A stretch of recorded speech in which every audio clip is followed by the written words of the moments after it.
प्रिय आत्मन, स्वागत है आपका आज के इस वीडियो में। प्रिय आत्मन, प्रातःकाल की पूजा, ध्यान और मंत्र जाप हमें मानसिक शांति प्रदान करते हैं। साथ ही सुबह किया गया भजन, पूजा, प्रार्थना और मंत्र जाप हमारे शरीर और आत्मा को ऊर्जा से भर देते हैं। वेदों में अनेक ऐसे मंत्र और प्रार्थनाएं हैं जिन्हें सुबह के समय जपने से दिन भर सकारात्मकता बनी रहती है। जीवन में सफलता चाहने वाले प्रत्येक व्यक्ति को सुबह मंत्रोच्चार और प्रार्थना अवश्य करना चाहिए। ऐसा करने से दिन भर सकारात्मक ऊर्जा बनी रहती है। मंत्रों का जाप करने से मानसिक शांति, आध्यात्मिक उन्नति और शारीरिक बल मिलता है। इन मंत्रों को नित्य जपने से जीवन में आत्मबल का विकास होता है, शांति, सफलता और सुख समृद्धि आती है। तो आज मैं आपको श्रीमद् भगवद गीता के 11वें अध्याय में अर्जुन ने जो भगवान के विश्वरूप के दर्शन के बाद प्रार्थना किए थे वह बताऊंगा। ये प्रार्थना इस वीडियो में स्वर में तो नहीं होगा, लेकिन इसका अर्थ भावपूर्ण है, जो भावार्थ इस वीडियो में बताया जाएगा। तो आप इसे अपने अनुसार अपने स्वर में कर सकते हैं। इस प्रार्थना की विशेषता यह है कि इसमें क्षमा प्रार्थना भी है।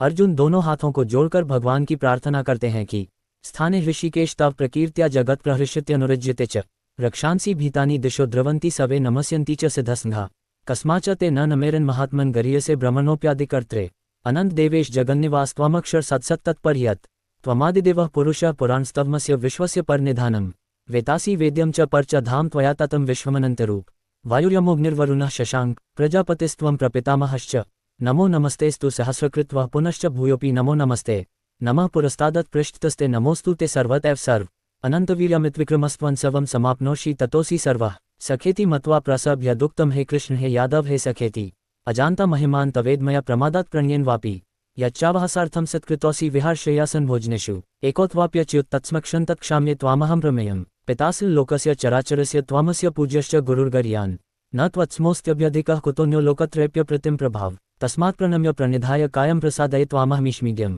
पितेव पुत्रस्य सखेव सख्यो प्रियः प्रियायार्हसि देव सोढुम् अदृष्टपूर्वं हृषितोऽस्मि दृष्ट्वा भयेन च प्रव्यथित मनो मे तदेव मे दर्शय देवरूपं प्रसीद देवेश जगन्निवास किरीटिं गदिं चक्रहस्तमिच्छामि त्वां द्रष्टुमः तथैव तेनैव रूपेण चतुर्भुजन सहस्रबाहो भव विश्वमूर्ते।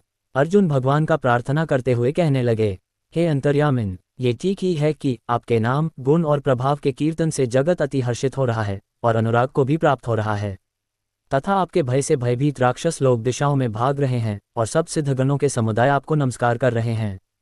हे महात्मन, ब्रह्मा के भी आदिकर्ता और सबसे बड़े आपके लिए वे कैसे नमस्कार न करें, क्योंकि हे अनंत, हे देवेश, हे जगन निवास, जो सत, असत और उनसे भी परे अक्षर अर्थात सच्चिदानंद घन ब्रह्म है, वह आप ही हैं।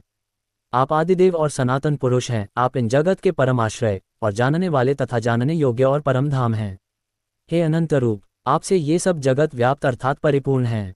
आप ही वायु, यमराज, अग्नि, वरुण, चंद्रमा, प्रजा के स्वामी ब्रह्मा और ब्रह्मा के भी पिता हैं।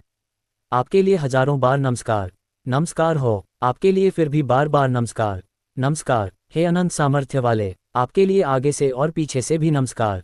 हे सर्वात्मन, आपके लिए सब ओर से ही नमस्कार हो, क्योंकि अनंत पराक्रमशाली आप समस्त संसार को व्याप्त किए हुए हैं, इसलिए आप ही सर्वरूप हैं। आपके इस प्रभाव को न जानते हुए आप मेरे सखा हैं ऐसा मानकर प्रेम से अथवा प्रमाद से भी मैंने हे कृष्ण, हे यादव, हे सखें, इस प्रकार जो कुछ बिना सोचे समझे हठात कहा है। और हे अच्युत, आप जो मेरे द्वारा विनोद के लिए विहार, शय्या, आसन और भोजनादि में अकेले अथवा उन सखाओं के सामने भी अपमानित किए गए हैं, वह सब अपराध प्रमेय स्वरूप अर्थात अचिंत्य प्रभाव वाले आपसे मैं क्षमा करवाता हूँ। आप ही इस चराचर जगत के पिता और सबसे बड़े गुरु एवं अति पूजनीय हैं। हे अनुपम प्रभाव वाले, तीनों लोकों में आपके समान भी दूसरा कोई नहीं है, फिर अधिक तो कैसे हो सकता है। अतएव हे प्रभो, मैं शरीर को भलीभांति चरणों में निवेदित कर प्रणाम करके स्तुति करने योग्य आप ईश्वर को प्रसन्न होने के लिए प्रार्थना करता हूँ।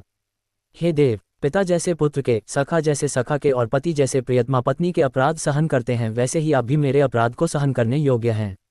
मैं पहले न देखे हुए आपके इस आश्चर्यमय रूप को देखकर हर्षित हो रहा हूँ और मेरा मन भय से अति व्याकुल भी हो रहा है, इसलिए आप उस अपने चतुर्भुज विष्णु रूप को ही मुझे दिखलाए। हे देवेश, हे जगन निवास, प्रसन्न होइए। मैं वैसे ही आपको मुकुट धारण किए हुए तथा गदा और चक्र हाथ में लिए हुए देखना चाहता हूँ। इसलिए हे विश्वस्वरूप, हे सहस्रबाहो, आप उसी चतुर्भुज रूप से प्रकट होइए। आत्मन, अगर आप प्रतिदिन श्री गीता के इन श्लोकों द्वारा भगवान की प्रार्थना सच्चे दिल और भाव से करेंगे तो भगवान की मधुर कृपा दृष्टि आप पर सदैव बनी रहेगी। धन्यवाद। हरि ओम तत्।